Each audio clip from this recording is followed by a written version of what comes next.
Well, welcome everyone to this FredTalk. And we have the brilliant James Tripp. I've known him for a long, long time. I consider him a friend, and I do love him.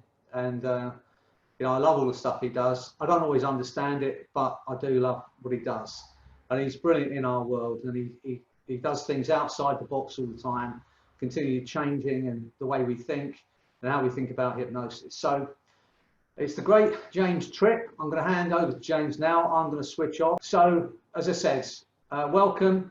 Thanks again for doing this for us, James, and enjoy yourself. Okay, I'll speak to you in an hour or so. Thank you, Freddie. Take care.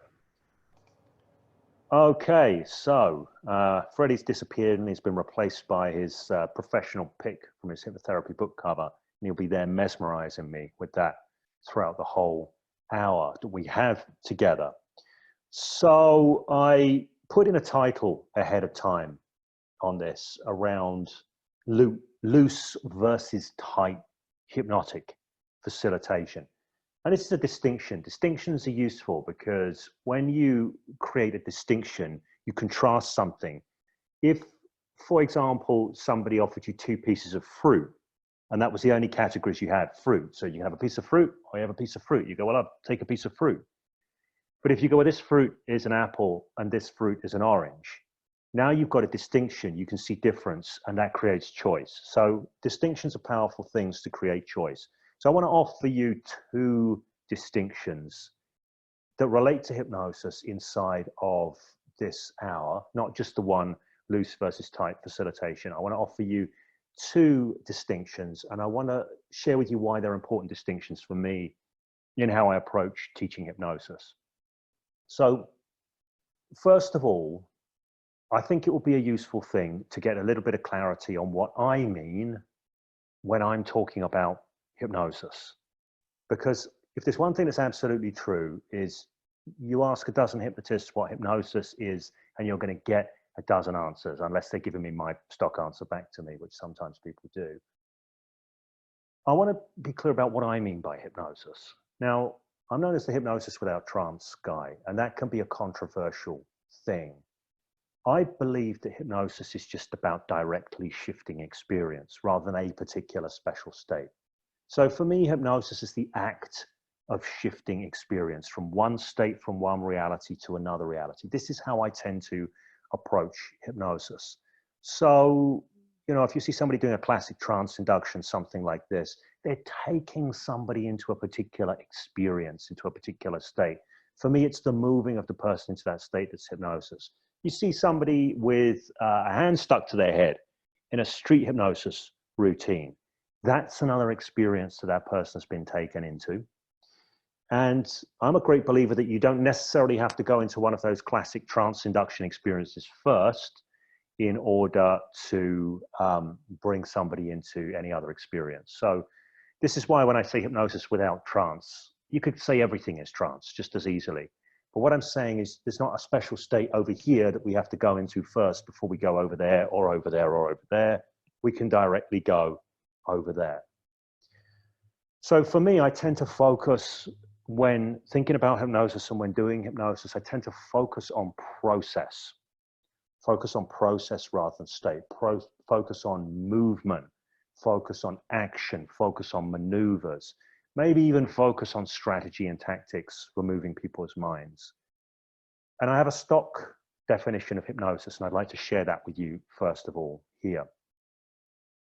My definition of hypnosis is that hypnosis is the use of language and communication to direct attention, lead cognition, and seed ideas for the purpose of leading somebody into an altered experience of reality. Now, if you look at that definition, there's three parts to it, and I emphasize that with my tonality there. But the first part is the use of language and communication. These are our tools as hypnotists. This is what we have to move minds, so to speak, language and communication. Now, the reason I said language and communication, I've got another distinction there, is that a lot of the time when people approach hypnosis, they're looking at words. They're very, very focused on words, often over-focused on words. So you see hypnotic scripts out there and this kind of thing. And people believe if they say the right words, then something magical is going to happen. In fact, I've just had an example of this. Literally 5 minutes before I came on here, I was in my new online deep apprenticeship Facebook group, and somebody said they were having trouble getting an arm levitation happening in themselves. They wanted to self-facilitate an arm levitation. And I asked them what they were doing. And they said, well, I'm saying the patter to myself, but it's just not working. Now, this is a really telling thing, because what that tells me is this person is thinking there's something in the patter, quote unquote, that there's some sort of magic in the words. But the words are only useful if they're really shaping an experience. And if the words are not really shaping an experience, then they're useless words. So it's kind of telling in that instance that this person was referring to the words as patter. It's a very kind of trivial term, patter.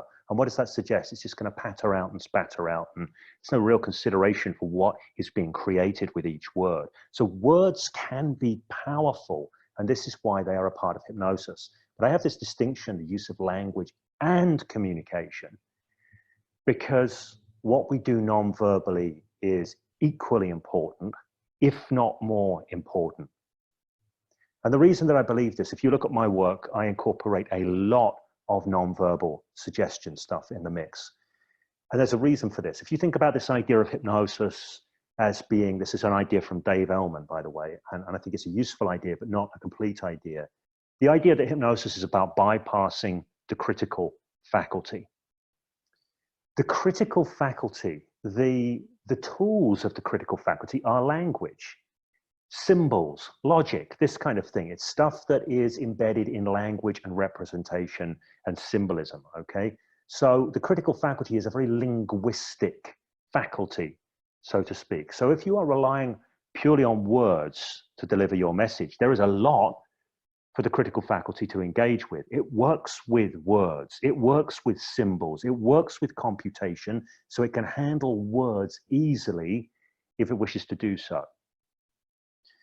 Non-verbal stuff cannot be argued with, it cannot be debated, it cannot be questioned, it can only be reacted to and responded to.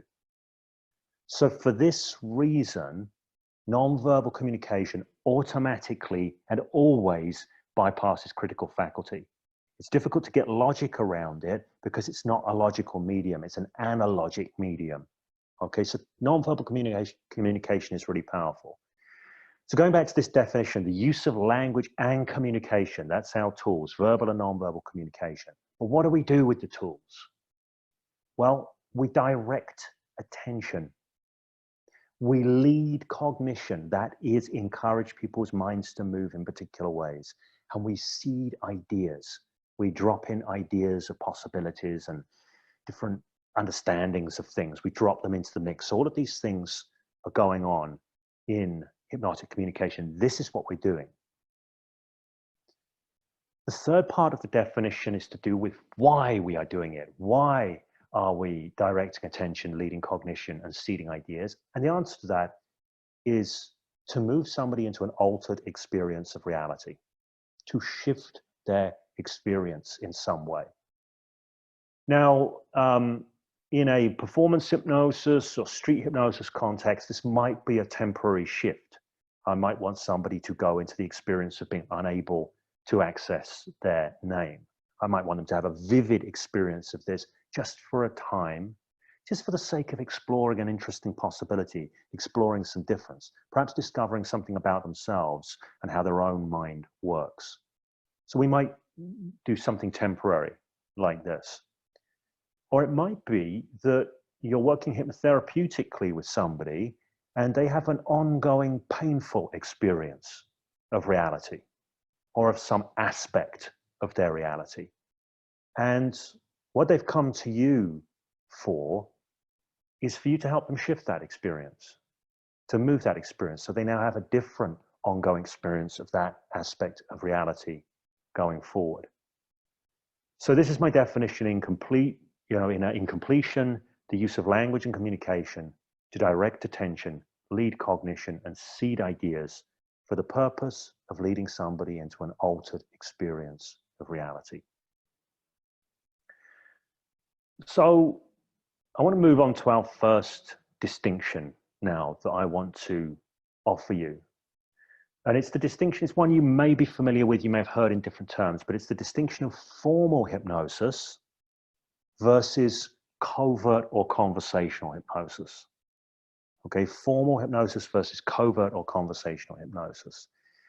Now, to define these, the way I define these, formal hypnosis is any hypnotic interaction where you've got two people showed up with established roles. One is the hypnotist, one is the hypnotee. The hypnotee knows full well they've showed up to engage with this. They know something is happening, and they are agreeing to engage with it. This to me is formal hypnosis. I actually count some things that are not explicitly framed as hypnosis in this category. So you could have somebody that's doing energy work, for example, and there's a lot of suggestion in the mix when people are doing energy work. Regardless of your beliefs about energy, you cannot remove suggestion from the equation. So a lot of the time, people might be responding, and it's something that's been formally framed. They've shown up to engage willingly and with volition in a two-person dynamic or a many-person dynamic if it's a stage show, something like that. So the key to formal hypnosis is everybody knows something is happening and everyone who's there has agreed to participate. That is the key distinguisher of formal hypnosis. Covert and conversational hypnosis is different in that there's been no declaration that anything is happening other than perhaps everyday conversation. Okay, there's been nothing marked out to agree hypnosis is happening. There's been nothing marked out to agree roles. There's been no agreement for engagement necessarily. It's just something that's happening. Now remember, language and communication to direct attention, lead cognition, and seed ideas for the purpose of leading somebody into an altered experience of reality. That can fit in with the formal context, or it can fit in with the covert and conversational context. Now, the reason the distinction is useful is to recognize that these two approaches to hypnosis have different strengths and different weaknesses, and actually have different experiential qualities to them. And there's a reason for this. So I want to compare and contrast them a little bit in terms of their strengths and weaknesses. So formal hypnosis its strength lies in the fact that it has been framed as something. There is an agreement for somebody to show up and they are buying into an idea about what's going on. Okay, when somebody partakes in formal hypnosis, they are buying into an idea about what's going on. And this is a frame, it's called a frame. They are buying into a frame. Now that frame or that idea has power in and of itself. And that power can be leveraged. So what I mean by that is there's a concept in my approach to teaching hypnosis, which applies to formal hypnosis, which I call the big because. And weird stuff that takes people out of their everyday reality doesn't happen unless there's a reason. Okay, it doesn't happen unless there's a reason that somebody buys into, i.e. the big because. So if you frame something as hypnosis and somebody buys into hypnosis, then hypnosis itself, the idea of hypnosis becomes a big because. It becomes like a fulcrum on a lever that you can now get really big shifts to happen because of this big because. Why is this possible? Because hypnosis is happening and hypnosis is magical and hypnosis makes it possible. So wherever you see people regularly going for really big, really kind of outlandish shifts, which might be in a hypnotherapy context, might be in a street hypnosis context, might be in a stage hypnosis context, you almost always see it done formally. Okay, formally. It would be difficult to do a stage hypnosis show that was purely conversational hypnosis with no framing of what's going on, with no request for people to engage in a particular way, that was done purely covertly. It would be a very, very difficult thing to do, and you wouldn't get the same kinds of effects happening. So this is the strength of formal hypnosis. The strength of formal hypnosis is you can use the fact, the idea of the thing, the very idea of the thing, as a lever, as a fulcrum to get really, really big shifts happening, because it provides a big because. It provides a reason to the neurology for this strangeness to occur. And so the neurology can allow the strangeness to occur. That's the upside. The downside of formal hypnosis is because it's been laid on the table and because the idea is powerful, it could be powerful in another way. It could be a repugnant idea. It could be a repulsive idea. It could be something that somebody wants to have nothing to do with, in which case, what could have been a powerful fulcrum point and a powerful lever now becomes an obstacle, becomes a rock in the way. So it can engender massive buy-in, but it can also engender, by equal measure, depending on somebody's worldview, where they're coming from, a lot of resistance as well. It could go either way. Okay, now there are things that you can do. There's artistry in how you play the frames to shift people towards the buy-in side, of course. But that's the downside. So as soon as you say, we're going to do hypnosis, somebody could say, no, not me. No, sorry, not up for it, not playing. And I've seen this before. I remember one time many, many years ago, this guy who owned a factory had hired me personally to go and teach him hypnosis. And he brought me into his place of work to do some impromptu hypnosis on the guys in the factory. He had probably about 12 people working in his factory, not a huge factory, a small manufacturing unit. And we walked in and he got everyone to shut down the machines. We walked in. And by the way, when we walked in, there were double doors, and I made sure that he was the boss. I walked in next to him with my body language reflecting him as an equal. If I'd have walked in behind him with my body language reflecting, this guy's hired me, he's my employer for the day, that would have been a bad piece of framing, right? Unconscious nonverbal framing. I talked about unconscious suggestion, nonverbal suggestion here. I just thought I'd mention that because it's kind of, well, there's an opportunity within the story to mention it. So anyway, we walked in and he said, right, everyone shut the machines down, come round. So I'm stood there and he said, I want to introduce James. James has been in working with our sales guys, helping them improve their close rate, which was a lie. He didn't want to admit that I was teaching him hypnosis because he had a geeky interest in it. But he said, so I'm in helping the sales guys. He said, James is a hypnotist. And I remember this because there were 12 guys stood round in a circle and they all stepped back. As soon as they heard the word, they all stepped back and crossed their arms. It was as if they'd rehearsed it. It was all in unison. So this was an instance in which the idea of hypnosis was immediately creating a barrier.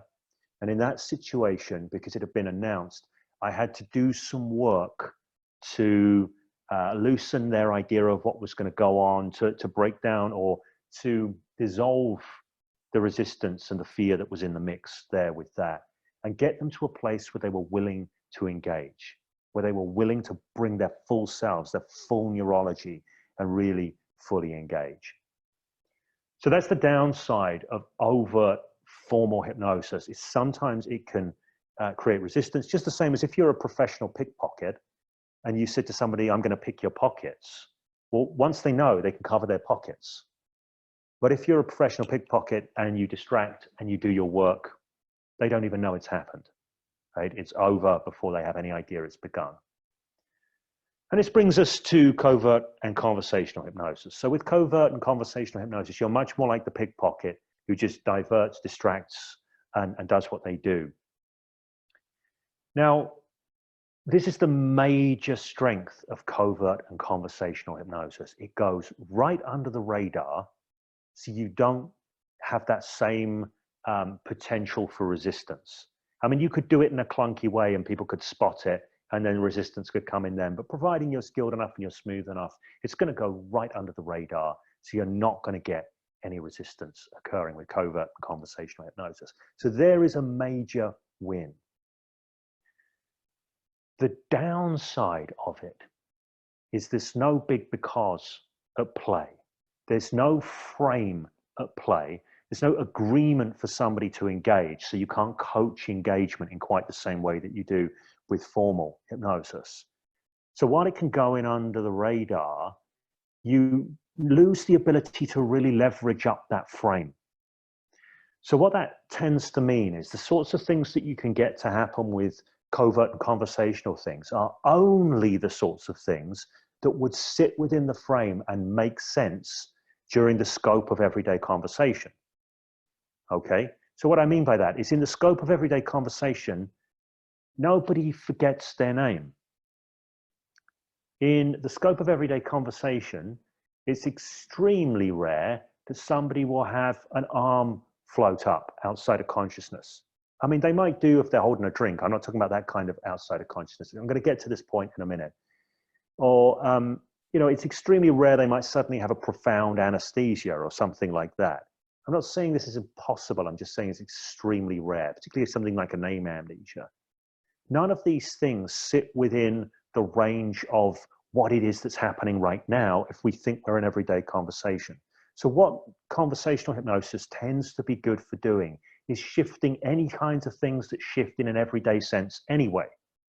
So that might be moods, it might be sensations, it might be emotions, it might be decisions or thought patterns. These are all everyday things that are occurring anyway, so they're pretty easy to move with conversational hypnosis. If you want to suddenly stick someone to their chair, that is a lot more challenging with covert conversational hypnosis. Much easier if you've got buy-in for the frame. Much easier to get that happening with formal hypnosis. So there's different places where the two can be really useful. I love conversational hypnosis. In fact, I spent many, many years learning conversational hypnosis and using conversational hypnosis before I ever really did any hypnotic phenomena work. Okay, so when I first met Freddie said that we've known each other for a long time. I believe I first met Freddie in 2008. And I don't know if Freddie fully remembers this, maybe he does, maybe he doesn't. But I went down to Hastings and I spent 2 days with Freddie and Anthony, and I learned the form of hypnosis they were teaching at the time. And it may be pretty similar to what they're teaching now. I think Anthony's doing some kind of different things, and I know Freddie's evolved some stuff as well. But it was eliciting phenomena and doing this kind of thing with formal hypnosis. Now, I had learned some formal hypnosis before that point, but it was more Ericksonian sorts of inductions, and there wasn't a lot around phenomena work or anything like that. But I had been a conversational hypnotist for 6 years before that. I'd been learning and practicing and using conversational hypnosis in professional contexts for 6 years before that point. So I came into formal hypnosis via covert and conversational hypnosis. Yes, I did. Came in via covert conversational hypnosis. And I want to say this, learning formal hypnosis made my covert and conversational hypnosis significantly better. And I'm going to say why in a little bit when we get to the second distinction that I want to cover today. So yeah, the first person I started to learn any kind of effective formal hypnosis from, I believe, was from Freddie and Anthony in 2008. And that was a game changer for me. I immediately plugged it into all my conversational stuff. And in a sense, that's what you see when you see hypnosis without trance. You see the kind of phenomena work that I learned from Freddie and Anthony immediately pulled through my conversational hypnosis sensibilities. So I'd go out on the street hypnosis scene at the time, and people would be yanking arms and shouting sleep and this kind of thing. And then giving suggestions and bringing people back out of trance, and interesting effects would happen. My interest was much more, well, how can I talk to this person and have this happen without doing all this other stuff? That is just what I found interesting and fascinating. And I was pretty sure it was possible. And to me, it turned out not only to be possible, but in my view, easier. So that was my kind of introduction and how the two came together for me. So thank you, Freddie. I wanted to give you a tip of the hat here while I'm on today. So let me just gather my thoughts for a moment. I've made some notes, which is a rare thing for me. Yeah, so we've got this this difference here. Now, there's something else that I want to point out. It has been noted by some hypnosis researchers, and this is something that Anthony, I believe, teaches a lot, and maybe you do as well, Freddie. I don't know, but it's something I've heard Anthony reference a lot, that there's a hallmark of hypnosis, which is the sense of non-volition. Okay, the sense of non-volition. So to illustrate this idea of the sense of non-volition, let's think of a hand levitation. Okay, anyone can lift their hand. Anyone can lift their hand slowly. Now, we can talk about genuine unconscious responses and all of this kind of thing. But whether it's done consciously or unconsciously, neurons are firing, muscles are engaging, an arm is lifting. It's not that one is done by magic moonbeams and the other is done by muscles.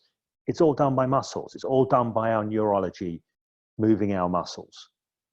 So what's the difference between when an arm lifts when we think we're lifting it, and when an arm lifts and it feels like it's lifting all by itself? And the characteristic here is what's called the sense of non-volition. When it's happening all by itself, it seems like we're not doing it, non-volition. Now, I think it's extremely valid to point this out as a hallmark of formal hypnosis. I think it really is. And the reason for that is because the person knows that hypnosis is happening. They know that something is going to happen, so therefore they can be a witness to it. So what you get with formal hypnosis, this is another difference, is you get this witnessing of the process by the person who is at the same time immersed in the process. A kind of almost dual consciousness, a witnessing thing going on. And this is perhaps why people sometimes talk about dissociation. I don't tend to think in terms of dissociation. I tend to think in terms of association. What experience do you want somebody in? So, but that's a point aside. I'm not going to go down that track right now. So you get this sense of non-volition. This is quite a hallmark of formal hypnosis. And if you were doing formal hypnosis with somebody and they were just lifting their hand and they felt they were doing it volitionally, they would likely as not say, well, I was just lifting my hand. But when they go, wow, my hand was just lifting up all by itself, that's not me doing that.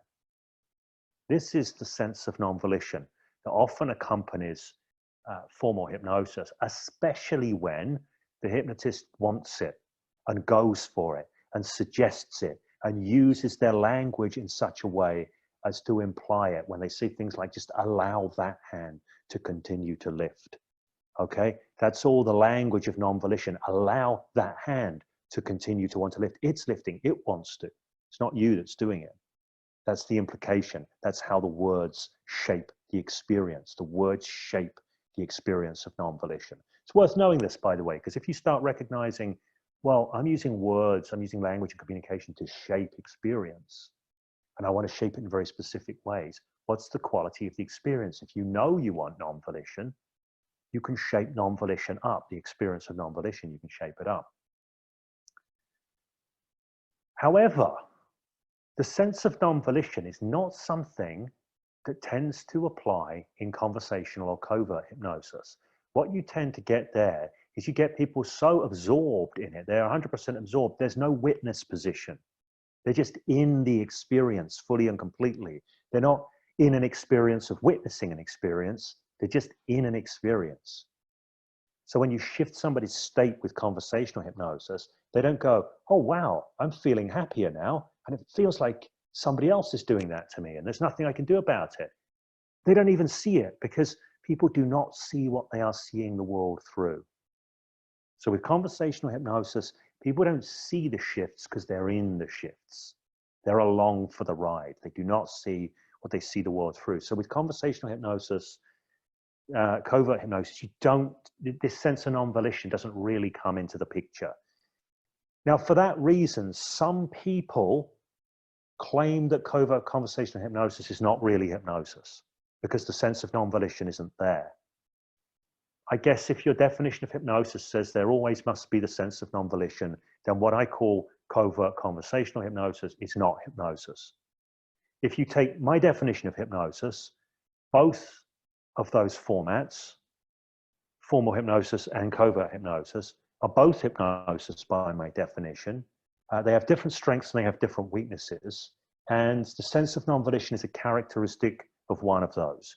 And I believe that that view is more useful if you want to be an adaptive and flexible hypnotist who can work in a variety of different contexts, doing a variety of different things. Now, I'll give you a quick story here, an aside. Many years ago, there was a hypnosis trainer of some repute, and I don't even know to what degree he's still on the scene, because I've only ever blocked about 3 people on Facebook, and this person was one of them. And I'm not going to say who it was here in this public format, but he'd basically kind of gone for me. I'd upset him, or I don't know, he didn't like me being around as a new trainer or something. So he kind of really went for me at every opportunity on Facebook and used to turn up on my wall and stuff. And in the end, I just thought, screw this. You know, we're friends on Facebook. And I said in a message, you know, I kind of expect my friends to be at least a little bit friendly. So I blocked the guy, and I don't even know if he's out there anymore. But I remember one of the things he used to go at me about, amongst many other things, was the fact that I had some respect and reverence for conversational hypnosis. I mean, I would do. Essentially, I was a conversational hypnotist for 6 years before I really got into formal hypnosis at all. And I had seen what that was able to do in my professional work. I'll just say now, my professional work at that time was teaching martial arts and doing manual therapy. So a lot of pain relief stuff, helping people make postural corrections, releasing tension in their body, all of this kind of thing. Hey, Ty's on the chat box there. Welcome, Ty. So yeah, I've been doing this for a long time before I got into formal hypnosis. So this particular teacher of hypnosis said, you know, why bother wasting your time with that? What's the point? It's a waste of time. Just bang them into trance and give them a suggestion.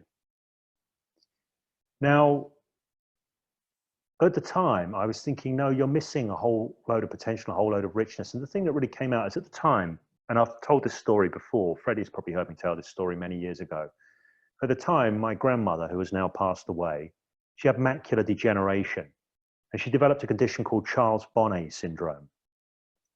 And if you don't know what Charles Bonnet syndrome is, it's a marvelous testament to the power of the human mind.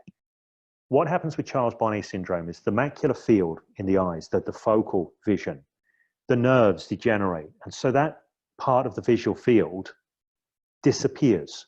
It's gone. But the mind fills it in. So what that leads to with most people with macular degeneration is blind spots. But some people get this thing called Charles Bonnet syndrome, where the mind just fills in the gaps with all kinds of crazy random stuff. And the classic hallmark of Charles Bonnet syndrome is what's called a homunculus hallucination, where homunculus means, I think it's Latin for little man. Because what people with Charles Bonnet syndrome see are tiny figures, little figures. And what was happening with my grandmother, who was in her 80s at this time, is she was seeing what she called children, because that was her best explanation for these tiny things. She kept saying there were children in her house, and she called the police saying there were children in her house and they were making mischief. And, you know, I'd be with her and she would look and she would be seeing these children. At first, it was thought to be a psychiatric problem, but it was not. It was a neurological problem. But nonetheless, it was very distressing for her. And she needed some help. So I started to go and see her a couple of times a week. She lived a fair distance from me, so that was not the easiest thing, but a trip around the M25 a couple of times a week is what needed to happen. So I went to see her a couple of times a week, and she's my grandmother and I'm her grandson. She would not have been open to me pulling her arm. I mean, it probably would have pulled her arm out of her socket for a start, or doing any kind of trance induction with it. She just wouldn't have been open to it. She just wanted to see her grandson, and she was distressed, and she just wanted to talk to her grandson and get some relief. So all that was open to me was conversational hypnosis. And it meant so much to me, the work that I was able to do. Because at the time, of course, I'm seeing clients and I care about all of my clients. But this is my grandmother. And the ability to help my grandmother, and I so appreciated and so valued my conversational hypnosis skills, because it just would not have been appropriate to go, hey, Nan, let's do some hypnosis, press on my hand or whatever, you know, or lift up, look at your hand. She just wouldn't have been up for that. Trust me, it would have been a lot of work to get her to buy into that. And I don't think I could have done. But because we could just sit there and have a conversation, she was happy because she's speaking to her grandson.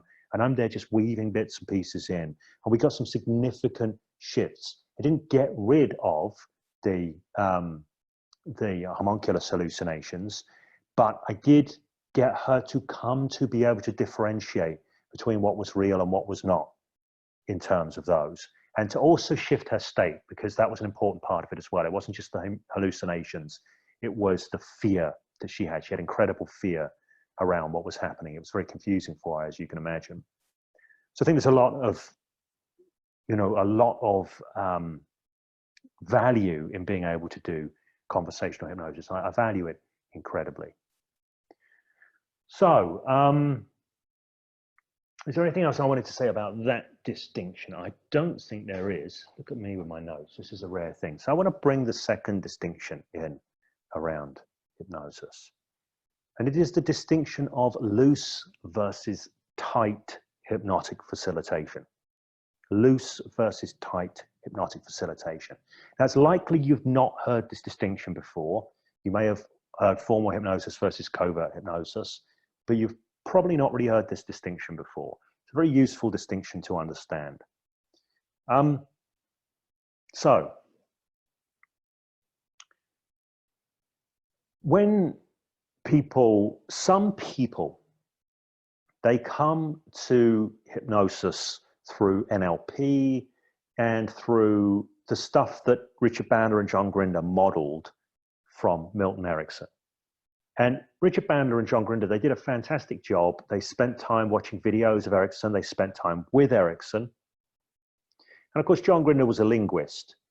And they'd had marvelous success with their meta model, which was a language-based model. So they looked at what Erickson was doing with his language and communication. And they modeled it. And they built this wonderful set of distinctions, set of patterns called the Milton model. And I highly recommend that anyone who learns hypnosis learns the Milton model patterns, spends some time looking at those patterns and understanding how they work. Now, there's a story that Stephen Gilligan teaches or tells. Stephen Gilligan is a phenomenal hypnotherapist. I've learned an incredible amount of value from Stephen Gilligan. Highly recommend him. He spent time with Erickson after Bandler and Grinder had moved on, because Gilligan was part of the original NLP crew. And when they modeled Erickson, he stayed with Erickson. And Erickson allegedly said, according to Stephen Gilligan, bandit and swindler is what he used to call them. Bandit and swindler really cracked the nut on my work. The trouble is they took the shell, but left the nut. I think this is such an interesting thing. When you look at how a lot of people who learn the Milton model approach doing hypnosis. What I see when I see people doing the Milton model, because they've learned these language patterns, they tend to do very floaty hypnotic facilitation, very unfocused hypnotic facilitation. They kind of riff around patterns and maybe drop a few ideas in here and there. And it can evolve a very relaxing state. And there is value to this. I'm not knocking this, by the way. There is value to this, and there's some extremely useful value, and I might come back to that in a bit. But it's only one way of working. And it's what I call a loose facilitation, a loose hypnotic facilitation. Now, here's the thing. This was modeled off Erickson, but this isn't really what Erickson was doing. I do not believe this is what Erickson was doing.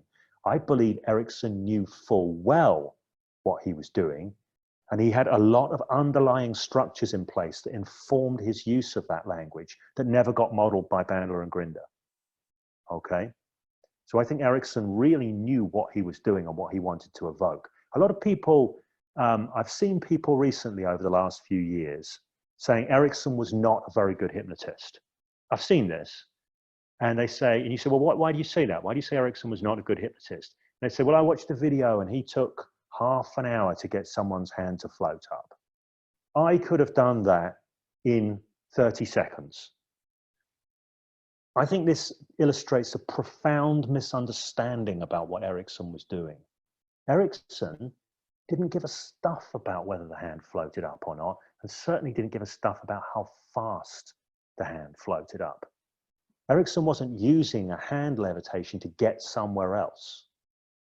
He was using the hand levitation to tune somebody in to a way of being. That's what he was doing. Okay, so what Erickson was concerned with, or what Erickson was interested in, was the quality of the experience and the meaning that was made around the experience, not simply getting the hand to lift as quickly as possible. So I think that most of the time when I see people criticizing Erickson from this, oh, you know, I could get stuff happening so much faster place, they just got no idea of what Erickson was doing. And by the way, don't think I'm claiming to be some font of expertise on Erickson, because Erickson is like a difficult guy to understand. He was not good at explaining what he was doing, which I think was because he was coming from years of unconscious competence. And it's taken me a long time to start to go, I think I've got a sense of what he was doing. So I don't know 100% what I'm saying there, but Erickson was quite capable, you know, and he came from a very direct background as well. So his indirect approach emerged across time. He would originally have trained in a very direct approach and had a lot of that sensibility under the surface. That's the problem with people that learn the Milton model sometimes, or some people, they don't have those underlying structures. They never learn to be more tight in their facilitation before becoming loose, which Erickson would have done. So that's kind of loose facilitation. It's floaty, it's got a lot of space, it's not really clear about the direction. Interesting things can emerge in that context, but who knows, maybe, maybe not. Now, interestingly, while I'm talking about NLP also provides a lot of good examples of what I call tight facilitation.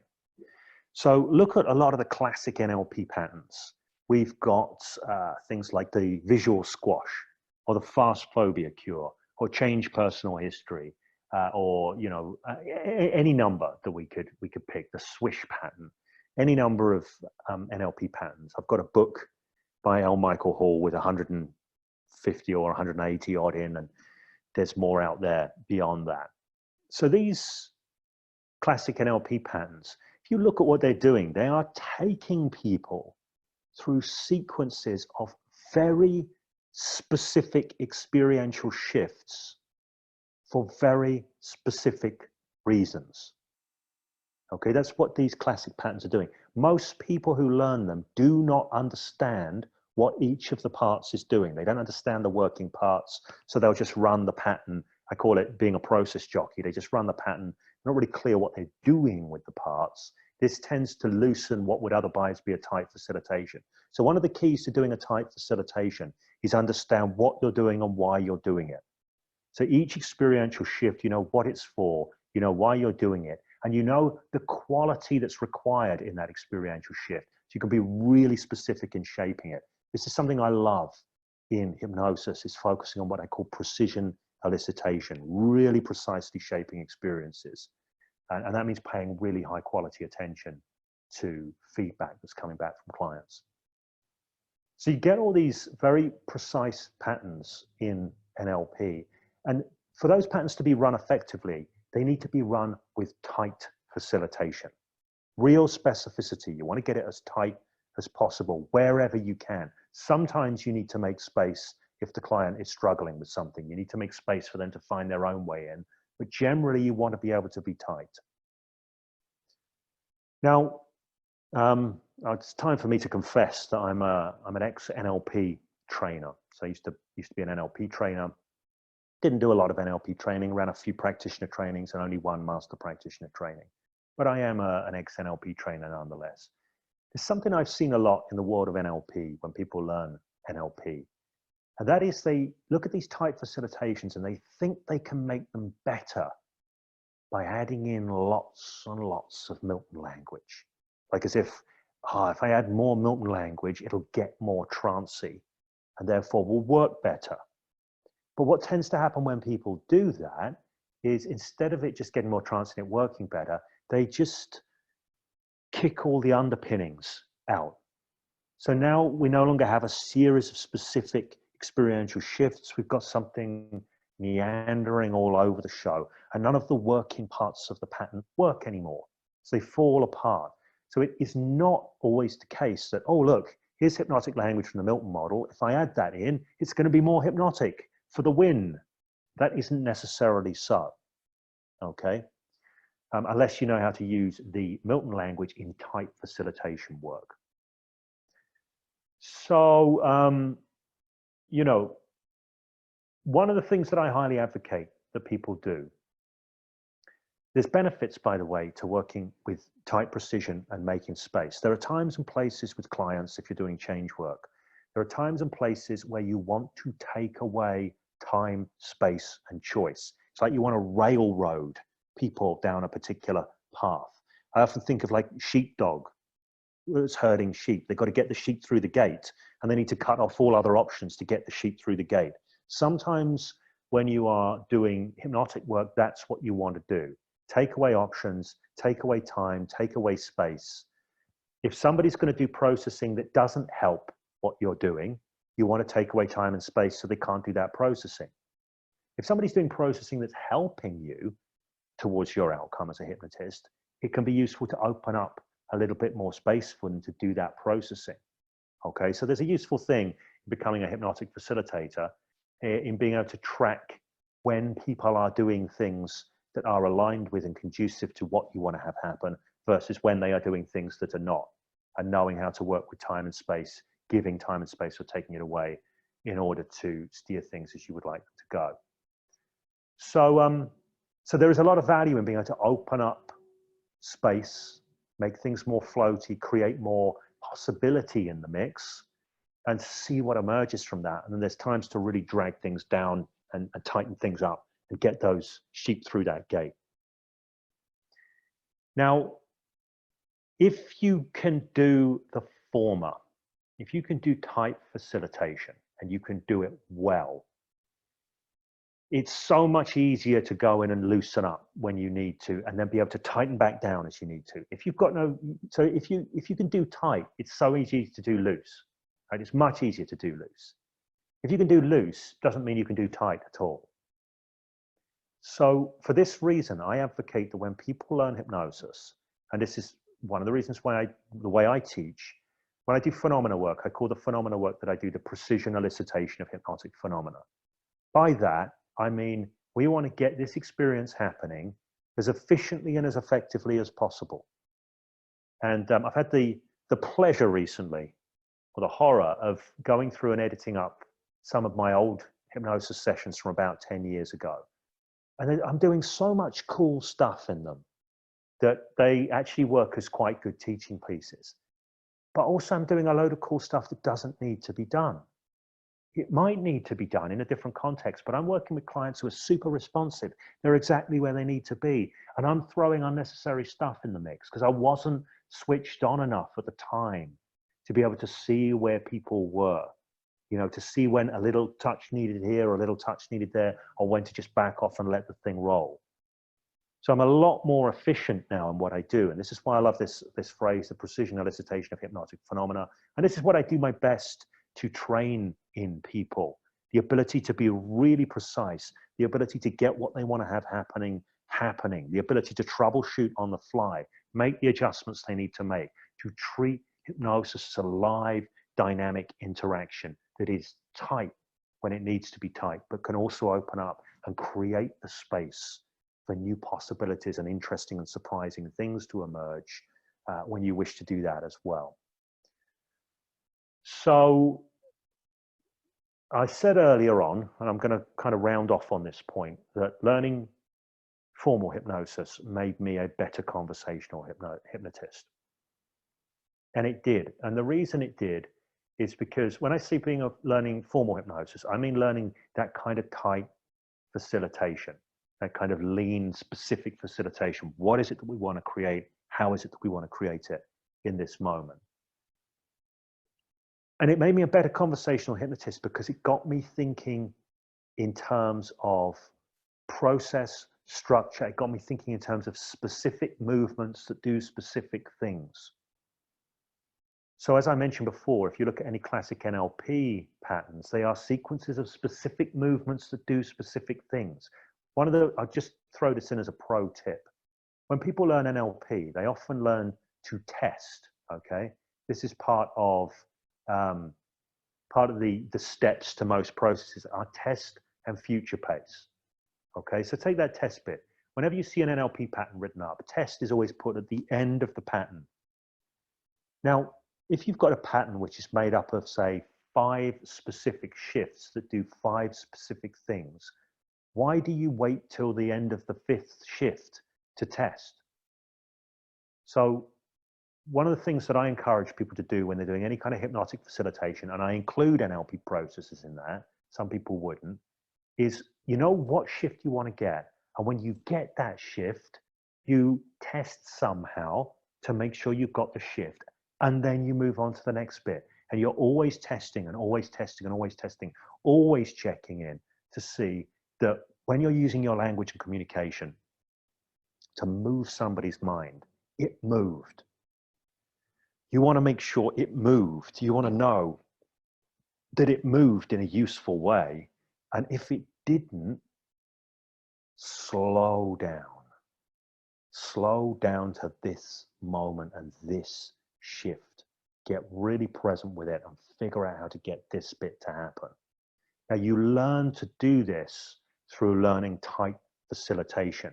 When you have this, it can sit under the surface of a conversational hypnosis piece and really inform what you're doing. So instead of now loosely with conversational hypnosis, trying to suggest some ideas and perhaps nudge somebody in this direction or that direction, you can actually get some really specific shifts happening within a conversational format. And the advantage of that, of course, as we mentioned, is that it can go right in under the radar.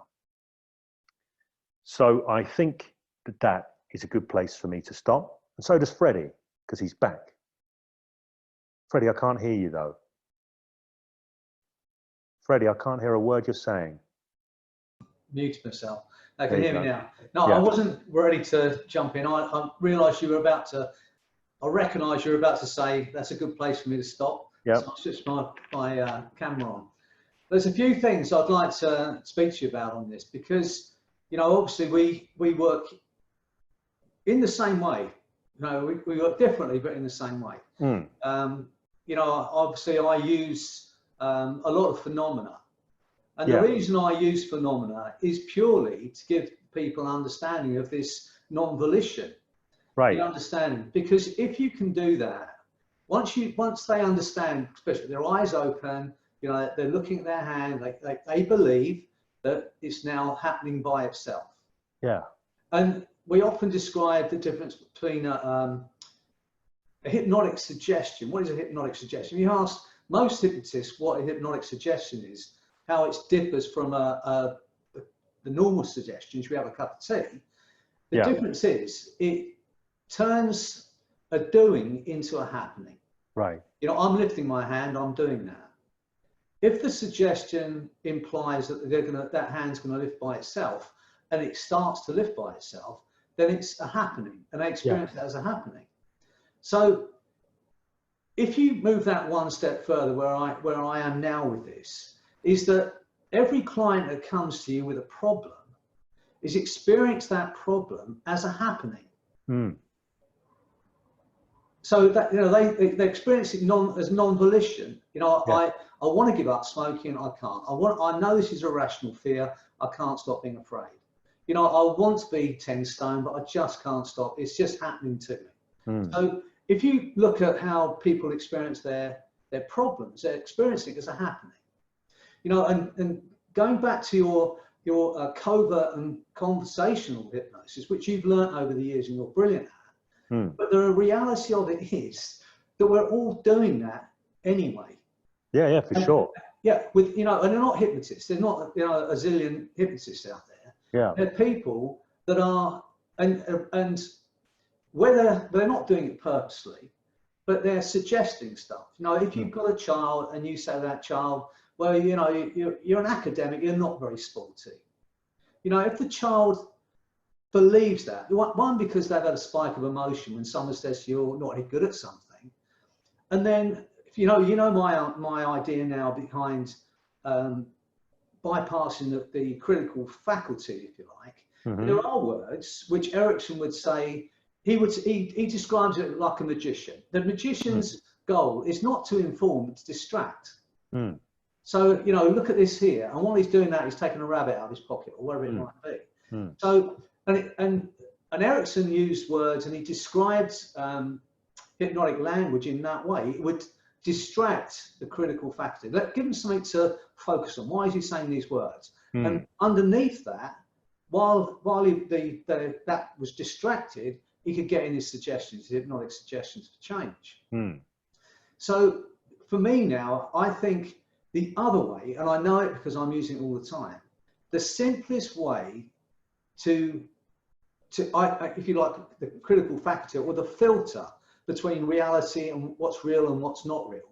The thing that we build up as we enter adulthood, you know, as a child, that's why they don't have that. So they believe in the Tooth Fairy and Father Christmas and fairy tales. It's the way we teach kids because their mind's open. This is real to them when you're talking about Father Christmas.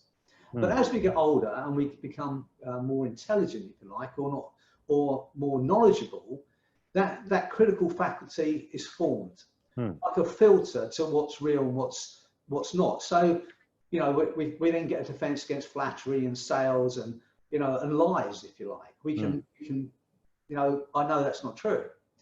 But what happens, and for me, now how I see it, I can create a spike of emotion. It's very simple. You know, I think we did it at the UK Hypnosis Convention when I said, can I borrow your arm? And, you know, think about Lois, think about your girls, think about Lexi. The moment I get you thinking about your kids and your family, I've just spiked an emotion within you. And for me, what happens then, that filter opens up. And then whatever I suggest next is likely to happen, to bypass the resistance of what's true, what's not true. And so when you were talking today about, you know, the conversational and covert hypnosis, now for me, and I've done this a few times, not many times, because people come and they expect a certain kind of, you know, not performance, but a certain kind of ritual in that room, which was, you were saying, the framework. They come in, Freddie's a hypnotist, you know, they're already in that frame. Yeah. But, you know, let's look at if you look at all the problems that people present with, to some extent, even psychological, physical problems, you know, things that are only held in the mind. Anyway, we can talk about that because we know nothing exists outside of our mind, outside of our skull, except as perception. And so if you think about that, and that when you demonstrate, this is how I do it sometimes, I'll demonstrate some hypnophenomena, hand stuck, arm levitation, whatever it is, and I point them out to that is hypnosis. And you know from when I think you've done street hypnosis with Anthony and Kevin, or if you know both of them anyway from their head hacking days, they came up with what they called a trance breaker. So someone would be hypnotizing someone and sticking their hand to the wall or getting them to forget their name or sticking them to the ground. And to all intent and purpose, for that person experiencing it, that was reality at that point. Oh, I'm stuck, I can't move. Yeah. Then one of them walked past and they say, you do realize that's just your imagination. And anytime you want to stop imagining, just stop imagining. Right? And then, of course, they stop imagining it, and of course, the hands come unstuck. And so, if we look at our work now, and if you look at it like I look at it anyway, I assume that everyone who's coming in a stuck state, that stuck state is either being self-suggested or it's being suggested by someone else, not by hypnotists, but under normal, you know, they had a spike of emotion, someone's upset them and told them they're no good. You know, someone would say, well, you know, you're addicted to cigarettes, there's nothing you can do about that. You know, whatever it is, but they're coming in with a belief, a stuck state, a suggested, because we know all these things aren't real. We know that irrational fear is not real. We know that smoking's not an addiction and they can quit in an hour. We know these things and they know these things, but the suggestion is stuck. So I've done this a few times now. I'll give you an example of one of them. A guy who was only 22 or 23, but he had this morbid fear of dying. you know, and he wasn't working, he couldn't work, he couldn't go out. He just had this horrible fear of dying. So I asked him when he thought it had occurred. And he said, well, I used to smoke a lot of weed. He said, and I was going out with a girl a couple of years ago. He said, and I went round to her house and her dad was there. He said, and we drank a bottle of vodka between us, smoked a load of weed. He said, I got home. He said, I felt so ill, I thought I was going to die. In that moment, because he was in a very altered state, you know, we can get into altered states or altered states of our mind, the suggestion stuck, I'm dying. And once I'd done some hypnophenomena and explained how hypnosis works and explained how suggestion works and how self-suggestion, you wouldn't call that self-hypnosis, but you call it self-suggestion.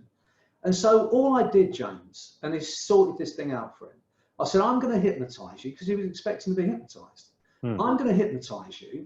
I said, you've been in a trance for 2 years, self-suggested trance for 2 years, that you are going to die. I said, so I am going to hypnotize you. At some point, I'm going to count to 3.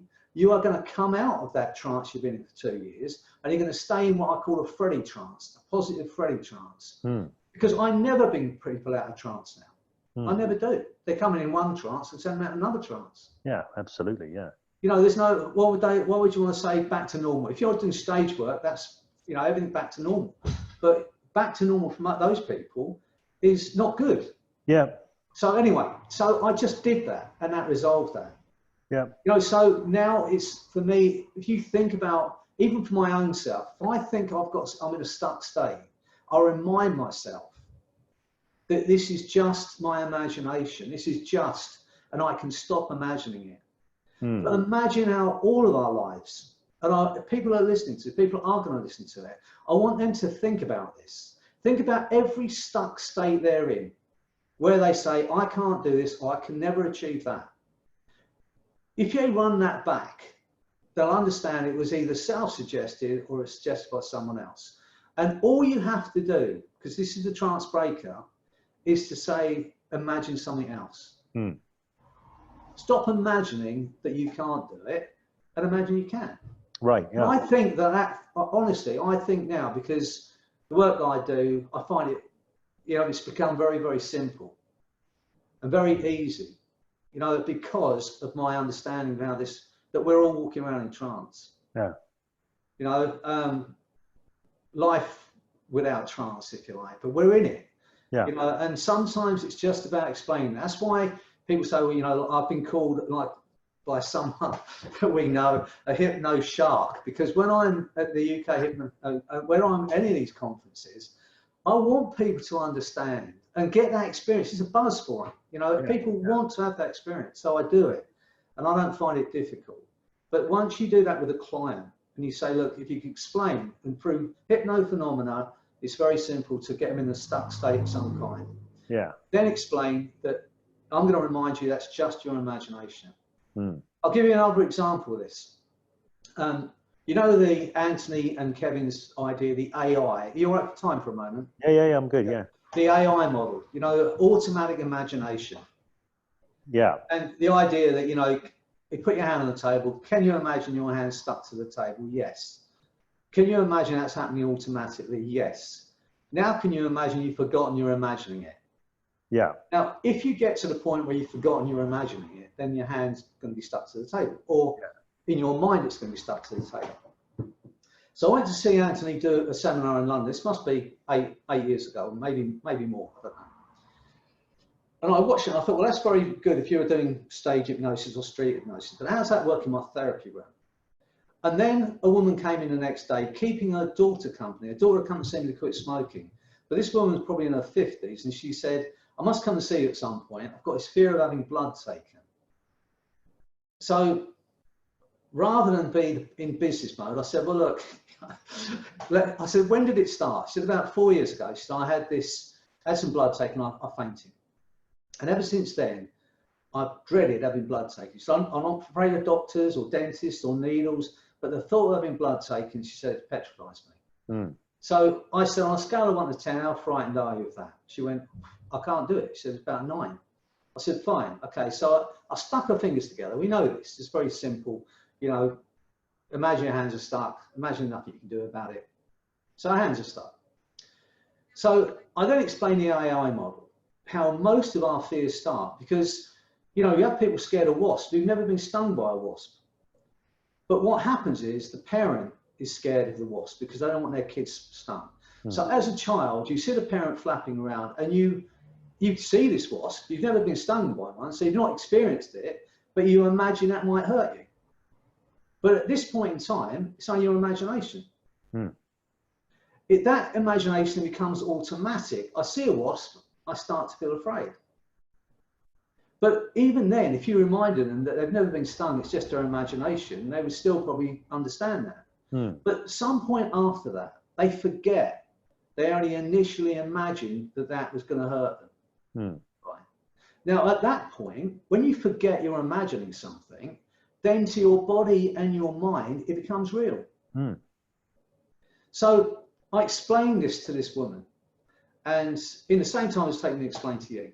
So I said, I'm going to do this again. I said, now, stick your hands together. And you know how this starts. Imagine your hands, your fingers are magnets. Imagine they're glued together. So her hands are now stuck. I've got her eyes open. I said, try and put your hands apart. And she can't. So I said, now, I'm going to remind you, I only ever imagined you, I asked you to imagine how they're stuck. I said, anytime you want to stop imagining they're stuck, just stop imagining it. See what happens. She went, oh. I said, now I'm going to remind you that having blood taken, that fear only started with your imagination. I said, anytime you want to stop imagining that having blood taken is dangerous or scary, stop imagining it. She said, what, just stop imagining it's dangerous? I said, yes. Because you know, part of your brain knows it's not. She went, okay. I said, have you done it? She said, yeah. I said, now on a scale of 1 to 10, where's that fear gone now? She hasn't got it. But imagine, James, this is what I want people to understand here, and what I'm trying to explain to my clients, that if all of our problems were that simple, because I believe they are, the irrational stuck states we're in, the things that we know we can do, but part of us won't do it because we think it's beyond us. And I want everyone to start to understand this. Just imagine. Start by understanding that it only started with your imagination. It was either suggested by someone else or we self-suggested that we couldn't do it. And then stop imagining that you can't. Yeah. And I honestly think that's how simple change work is going to be. Yeah. It's not long-winded. I mean, and what you're doing now is exactly what's happening with your conversational and the fact that you test what you're doing. I want to see difference. Most of the hypnotherapists out there they're scared to test it. They're scared to test because what if it hasn't worked? What do I do next? But it's that fearlessness that you have, and I do the same. And I want to say, Freddie, I think that just to say this for people out there, it actually took me. I can understand. When I first started doing change work and stuff, I didn't test. Or I didn't test well. I would be happy to be fobbed off by the client going, oh yeah, that feels so much better, when it didn't. I'd be like, oh, thank goodness for that. But at some point, I just recognized that if I'm not testing, if I'm not finding out, I don't know. And if I don't know, what am I doing? Yeah, exactly, yeah. So I did have to actually learn to do that and start realizing that actually testing is a good thing, because it just, particularly if you're coming up with a problem solving head, go, okay, well, that didn't get the effect that we want. So how else could we do this? And then do something else and try something else and see what you get. And I think that's like, that's one of the best ways to learn. I know you're very adaptive like that. You're very creative, and what you do, you're happy to like go, oh, I'm going to try this now. I'm going to try this now, and see what it does. I mean, I think, when we talk about the language patterns and stuff, like you were saying, and it's for newbies in this, they can get so caught up in the language. Absolutely. They forget they forget to be a human being. I say to people, we've been communicating since we were born. People wanted food, we communicate. It's what we've been doing all the time. Yes, learning some skills and certain techniques, but when you're in the therapy room, when you're in a hypnotic situation, the best thing to do is be yourself. If you see me work, my language, my voice doesn't change. You know, nothing about me changes, and I'm not afraid of failure.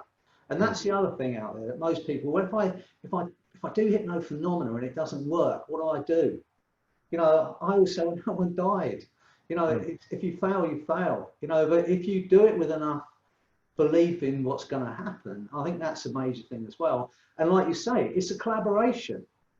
So anyone can resist. You know, anyone can do that and try and prove me wrong. I've had that in the therapy room where someone said to me, this is going to be a challenge. I said, it's going to be a challenge. I'm going to lose. I'm always going to lose. It's, you know, because I'm not there to challenge people.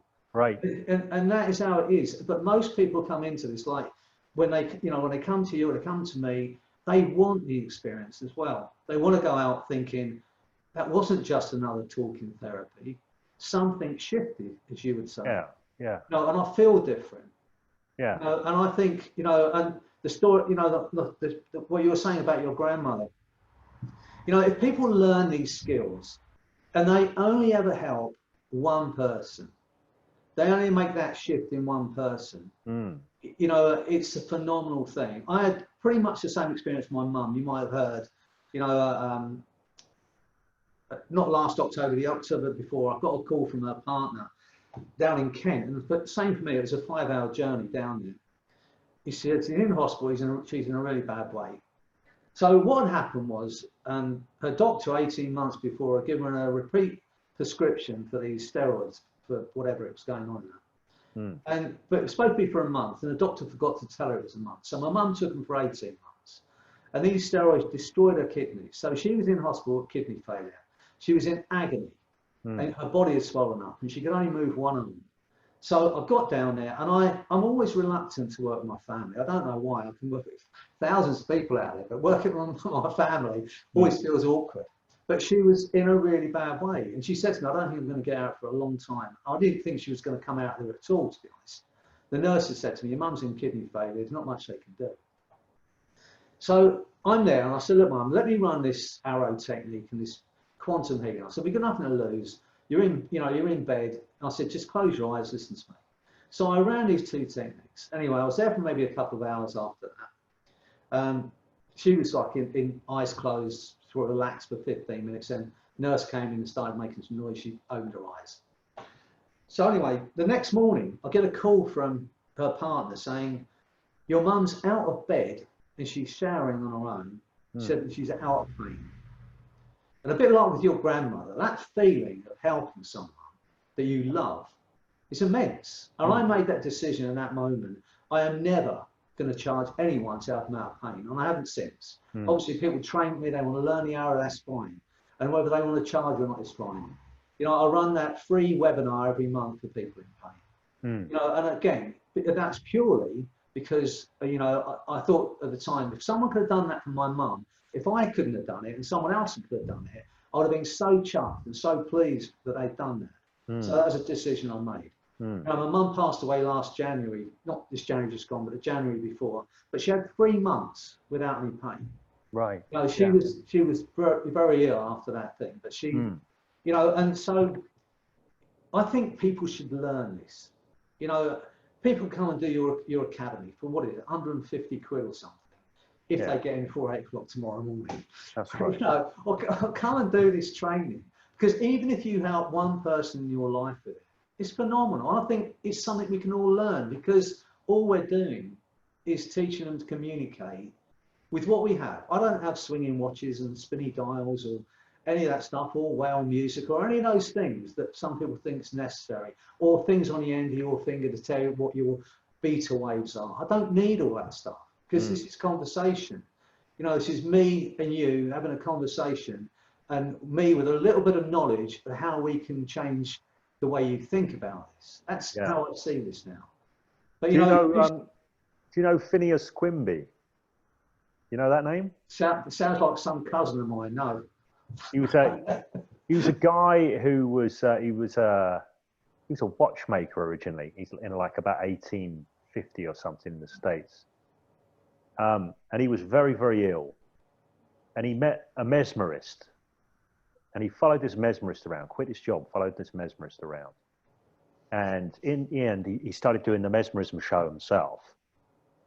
And he still was ill. He still had all these health problems and stuff. But then he found this kid that he could hypnotize or mesmerize. And this kid would instantly diagnose people who were ill and then tell them the cure they needed. They would take the cure and they would get well. And then Quimby had him do it on him. He hypnotized the guy to tell him what he needed. And he took the remedy and he became well. And then Quimby was a critical thinker. So he thought, I don't believe this. I think it's just all in the mind. Yeah. And he basically developed an approach to basically just talking to people who had all sorts of health problems, and they would get miraculously better. And at the end of his life, he had a full practice of people coming from all over the world, all over the place, coming to see the guy. And he would just talk to them. He didn't do any mesmerism anymore. He just talked to them. And they would, their problems would drop away. One of his patients was Mary Baker Eddy, who founded Christian Science. There's a lot of his stuff got poured into Christian Science. But that idea, I always find the guy so interesting because he realized, was what he's talking about. What he was talking about is exactly what you're talking about right now. That people are in one kind of a trance or another. They've got caught up in this idea set that's running outside of consciousness that they're believing. And he'd just show them that and they'd wake up from it. And you know, there's a saying, you know, that medication might not always be necessary, but belief in a recovery is. If you're ill and you don't believe you're going to recover, then you're not. You know, it's a big story about Erickson from years ago when he was working in a psychiatric hospital, and this guy came running and said, I'm going to die next Friday or Saturday at 1 o'clock. They examined it, nothing wrong with you. And they stood around his bed at 1 o'clock on a Saturday, watched this guy die. You know, because his absolute belief was that was going to happen. You know, and I'm not a healer. I don't believe I do anything. I act as a catalyst to get people out of their own way so they can get in touch with their own abilities to heal or change or whatever it might be. I've put this little thing out for free, this immune boost. And I believe it. It's not just a bit of stuff just to put out there, because I believe, you know, we know that if you're anxious or afraid or you're angry or you're upset, then your immune system is affected by that. So with hypnosis, what we can do, one, we can alleviate the irrational fears that people have, but we can also, as, what's your name? Phineas Quimby? Phineas Quimby, yeah. Oh yeah, it's a great name. It is. I might put that on my passport when I change my name and disappear to the south of America. But yeah, you know, he had the same idea. And with this thing, I run to quantum healing. And it's really about connecting with the immune system, communicate as if there was a part that runs the immune system. And then asking that part to allow me, which is complete craziness, to communicate with every cell and ask those cells to reconnect the communication that will allow that person to get well. You know, that if the person buys into that model, then I believe they're going to get changed. And I've seen it.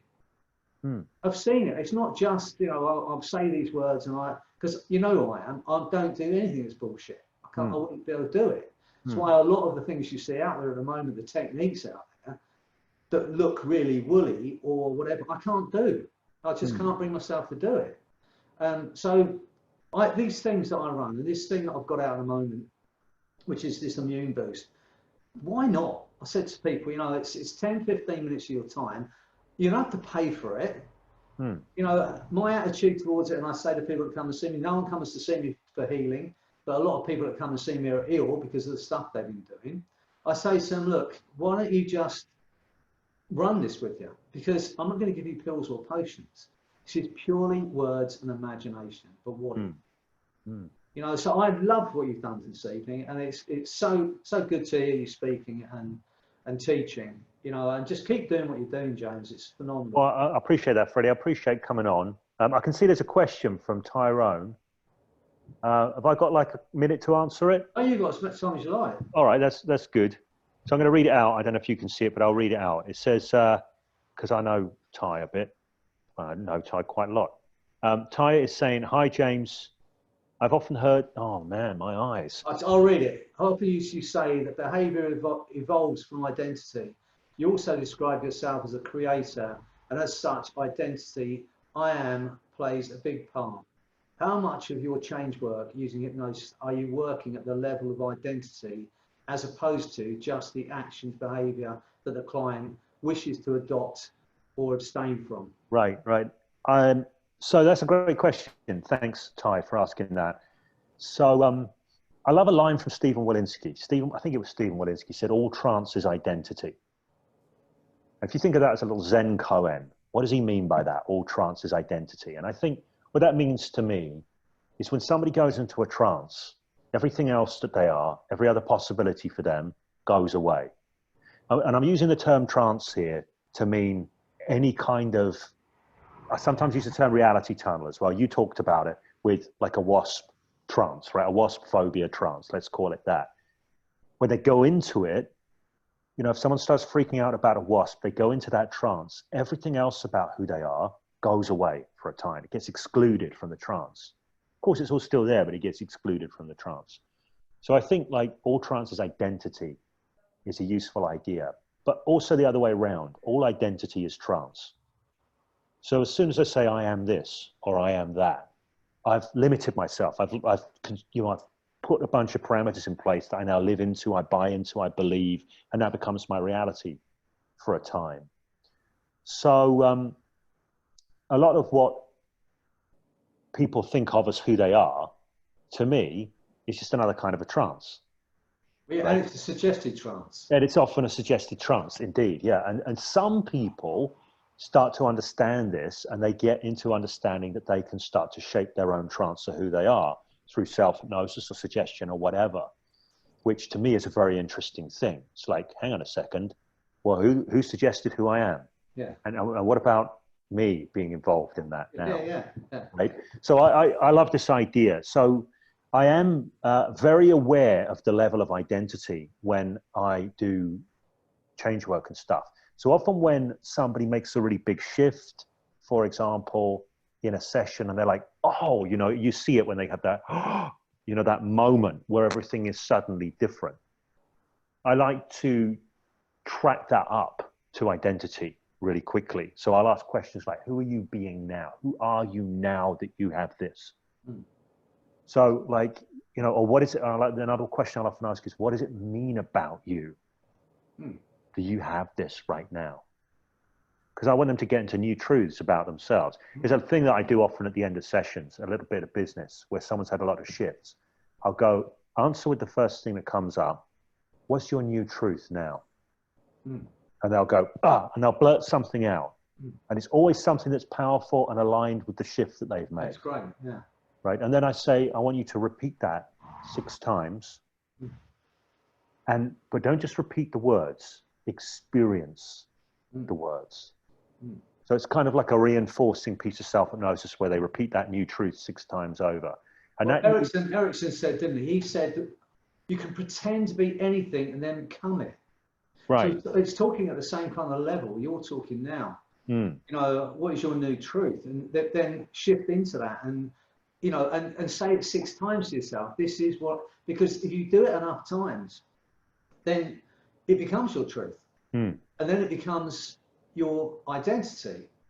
You know, Erickson said it in a very simple way. As I said, he just said you can pretend to be anything and then become it. That new truth bit. If life's that easy. Right. So, I mean, I use this a lot as well. I ask people, you know, what are you creating? Well, when I do coaching, when I'm doing a coaching thing, which is more like a coaching program, one of my main coaching frames is, what are you creating in yourself right now? You know, what are you choosing to create within yourself? So I want to bring people to that point.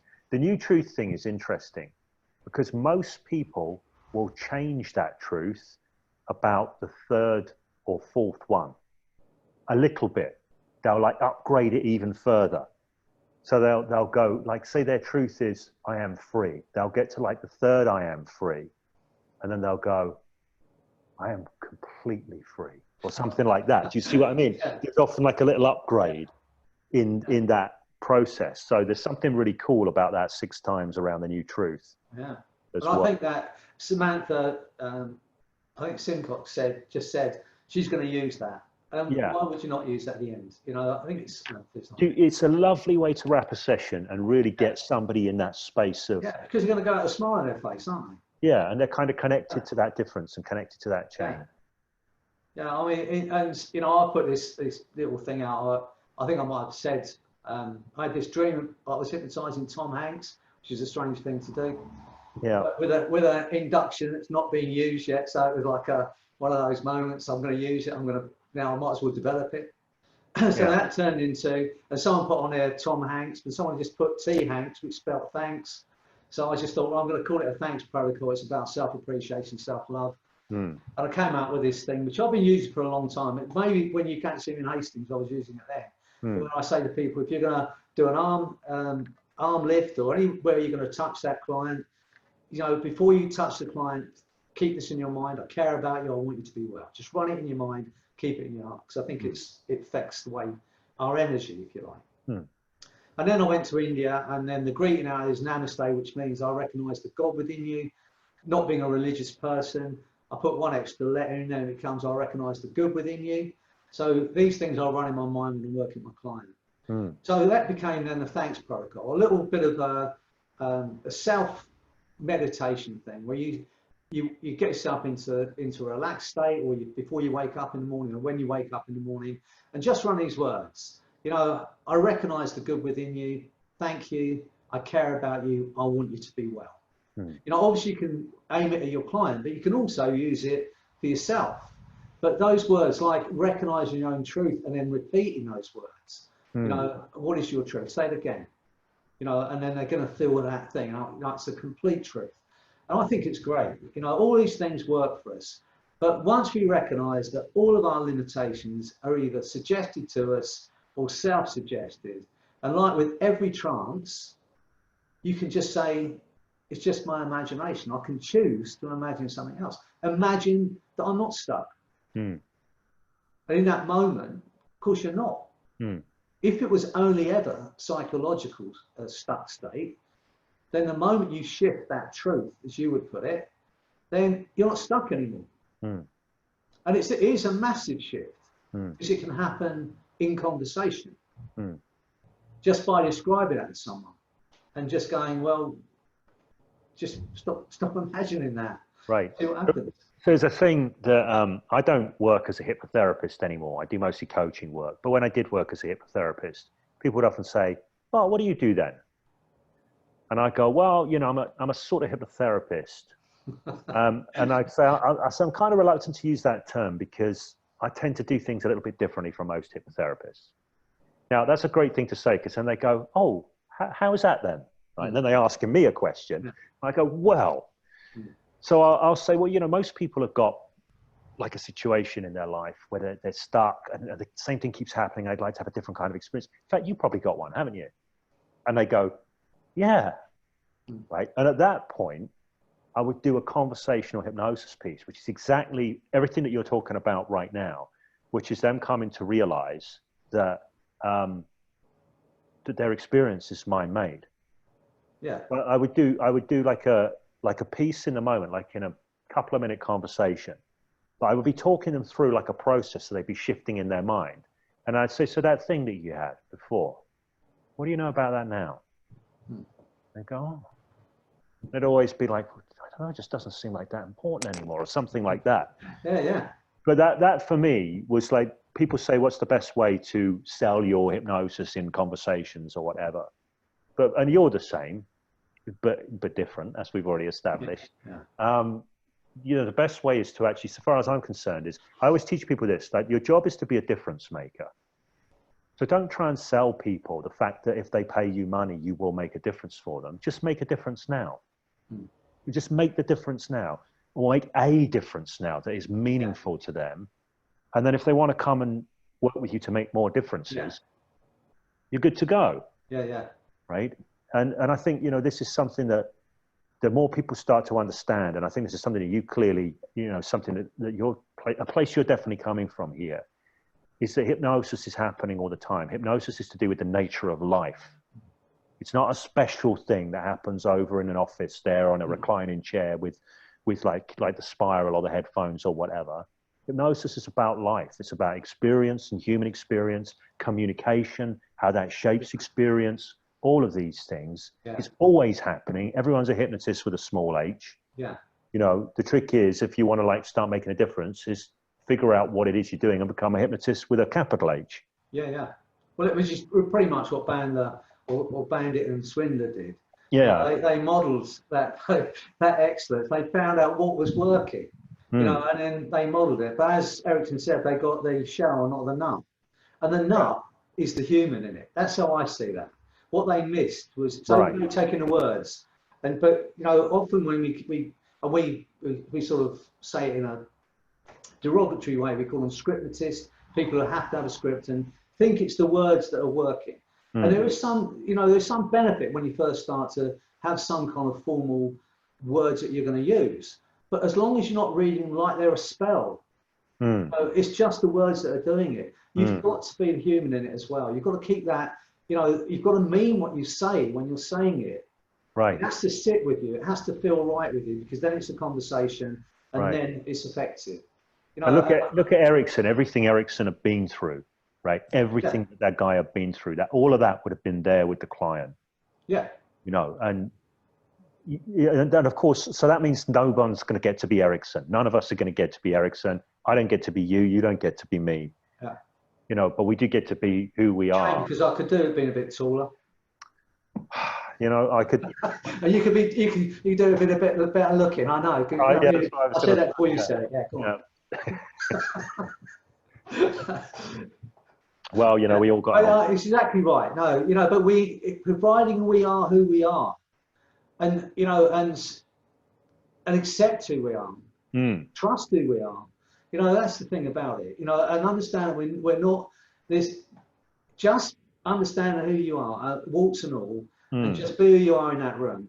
Want the best. These are the things. This is what I think is missing out of formal kind of training like NLP.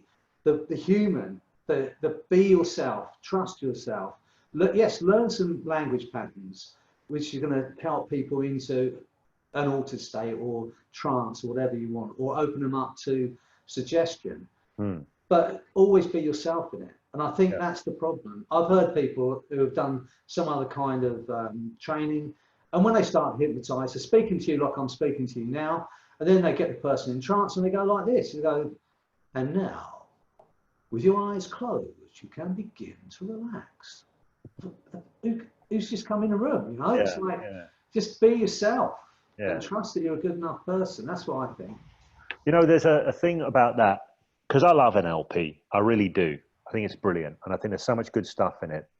And that point about they took the shell and left the nut, that can sound like a put down, and it's important to remember that the nut shell is what delivers the nut to where it needs to be to do its work.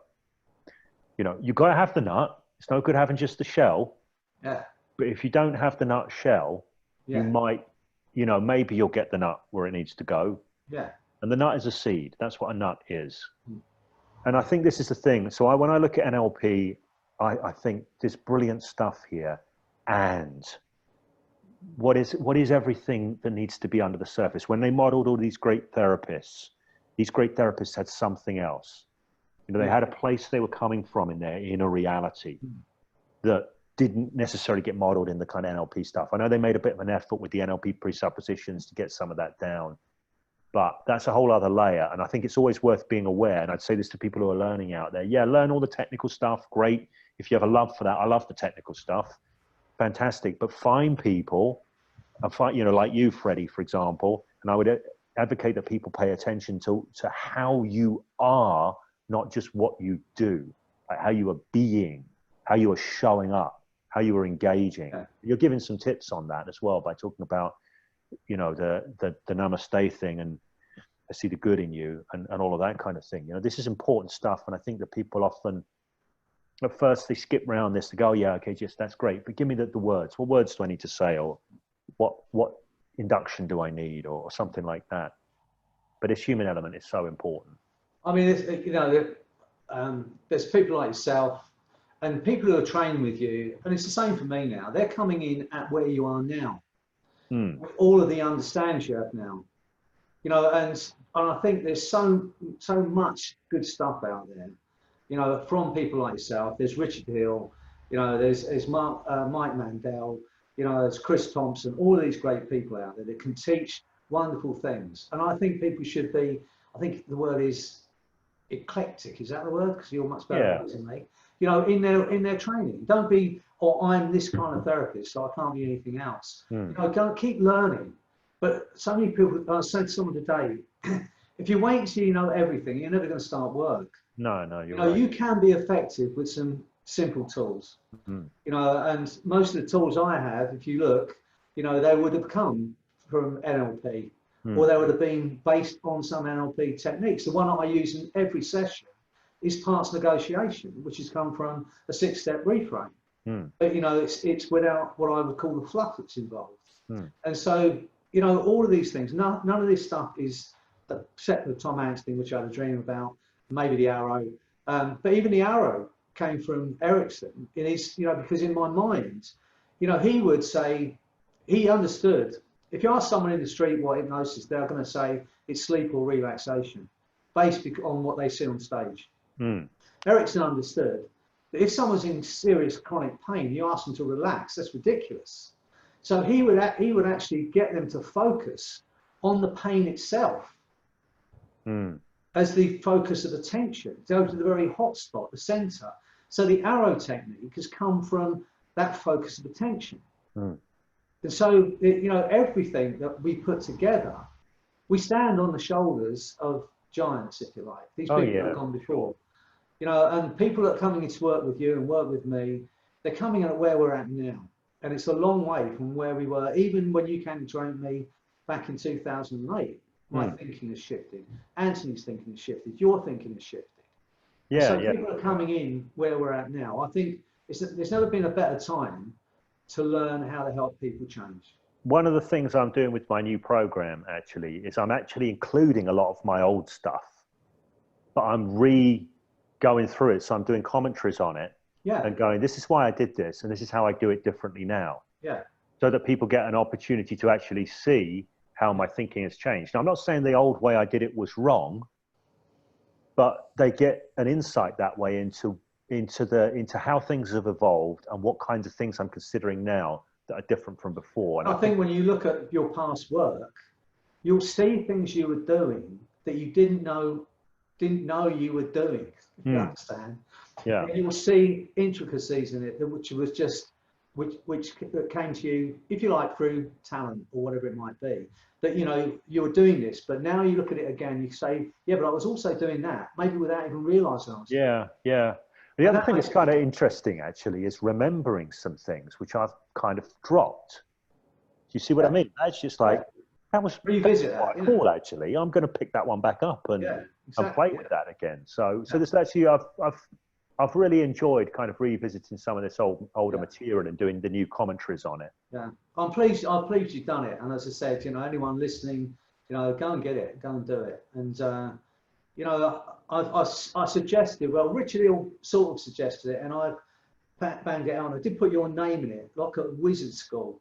Maybe take 10 people a year. We'd have to decide who those people were, like a scholarship, who would work with you, with me, with Richard Hill, with Mike Mandel, Anthony, you know, a few other people that are willing to get, just to give, so we've got a future generation who can't, you know, but it's, you know, but the choice, the selection of those people would be on intelligence and desire rather than ability to pay. If you understand what I'm saying, like scholarships, maybe 10 a year. Yeah, that would be people who are going to take your stuff and my stuff on for the next generation. I think it might be a good idea. I don't know how we work it. We'd all have to work individually, but it's just I'm open. I'm definitely open to the conversation about that. Richard is doing a training this summer, isn't he, in the UK? He's doing one in April. In fact, it's the same week as I'm running one down in Birmingham. But Andy and I are working different days, so it'd be nice maybe to try and get to see him. I'd like to meet him. Yeah, I'm gonna book on that training, I think, with Richard. Yeah, I mean, I love the way he works. He's so cool. He's very good. Yeah. All right, well, I'm going to let you go, and I appreciate spending so much time with us. And, thank you. You know, and spending your time and sharing your knowledge with this group. And thanks again. I hope I'll see you soon. Indeed, I've enjoyed it. We'll see you soon. Okay.